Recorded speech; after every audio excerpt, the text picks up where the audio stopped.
Hello, I'm Chris. This is Gross Models. Welcome to issue 72 of Building Iron Man. Yeah, this is a nice one. Chest piece is what we're starting on, and continuing the base, the display and manufacturing base. First of all, though, we'll have a look through the magazine. A little bit torn, this magazine, but not all good. Iron Man Noir, The Age of Adventure. Yeah, that's quite interesting. The different take on the comic book to go into the... that's interesting. Novels, Men of Adventure. Pepper Potts apparently wrote a comic book about Tony Stark. Cool. Right, yes, the building. Nice chest piece, which we're going to be fitting the arc reactor mechanism into. Oh, right, that's interesting. The arc reactor lights up by pressing a button on the back, which is in a future issue, but this is the bit that pushes that button. Cool. I wondered how they're going to do that. Yes, then we're putting the stick together like that. And then that's exactly how it's going to look. So, first of all, we're looking at Thor, the Goddess of Thunder. I'm sure it said God of Thunder on the last one, but there we go. Cool. All good. Equal opportunities and all that. No problem there. Submarine 4 armor. Yeah. Interesting. The Argonaut and Hydro armor. Fourth of Iron Man series of aquatic armors. Didn't get a real name, but just called it Submarine 4. Fine.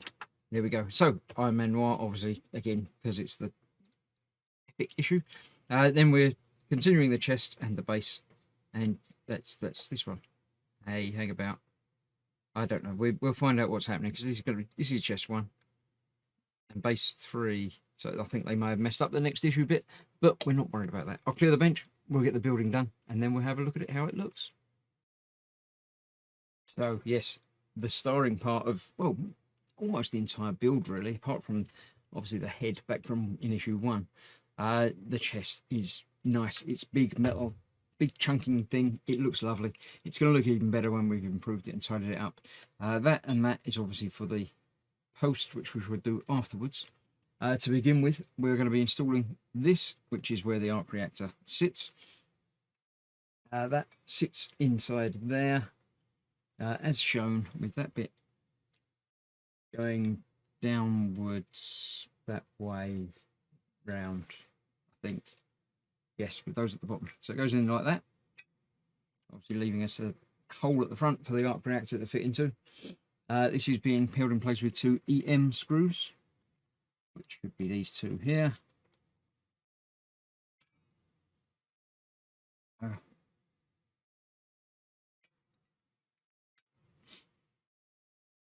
Like that, and they are going in obviously into the 2 screw holes there, going into the metal, so it should be nice and easy. One, and second one at the top there.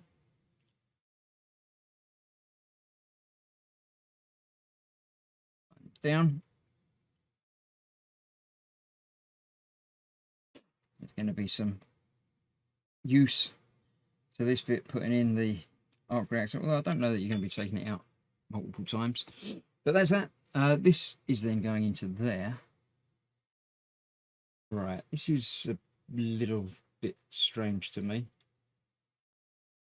That's going in there and that's going in there, which isn't a problem. But that doesn't need to be, unless that's that way up. It is that way up. Right, okay, so that's got to go through. Through. I'm thinking that's probably that way up. No, it's got to be that way up, because there's holes in the back of there that line up with those posts. Like that. That's got to go through there. That will hold on to there, and then this will be just a little bit of movement to push the arc reactor button. Let me see. I haven't got the arc reactor to hand, it's over the other side, so I won't worry about testing that out at the moment. It might not work yet anyway, because there's other bits to go onto the chest. 2 IP screws to hold this in place. Through there. And there.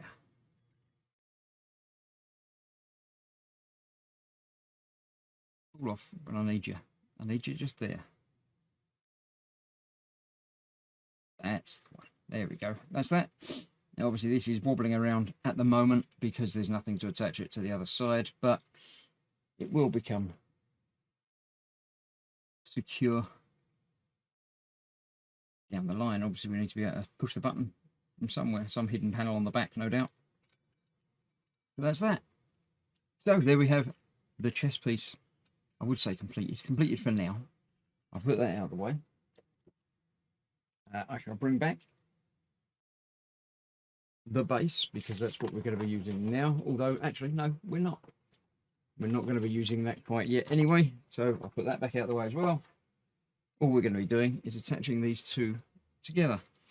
So that's going to go into there. You've got two holes there. Holes there. Also one bayonet bit. So you've got to get that the right way around. In there like that.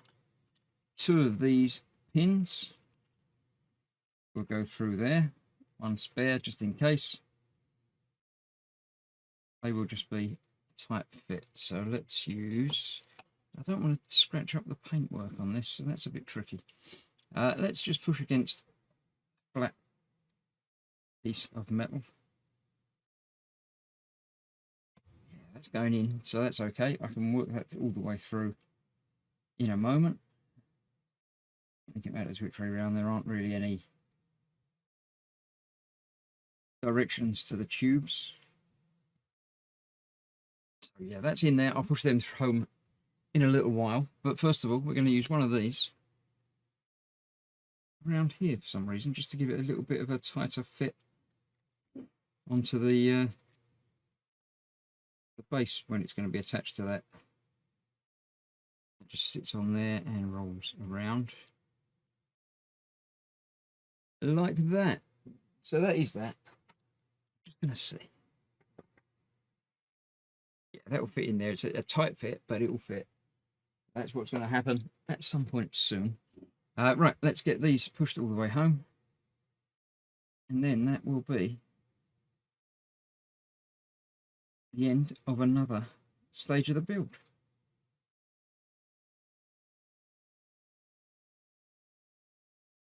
So most of the way, and I've managed to scratch it a little bit here. Right, I shall get that worked out, get that lined up properly and pushed home. But there we have it. That's that.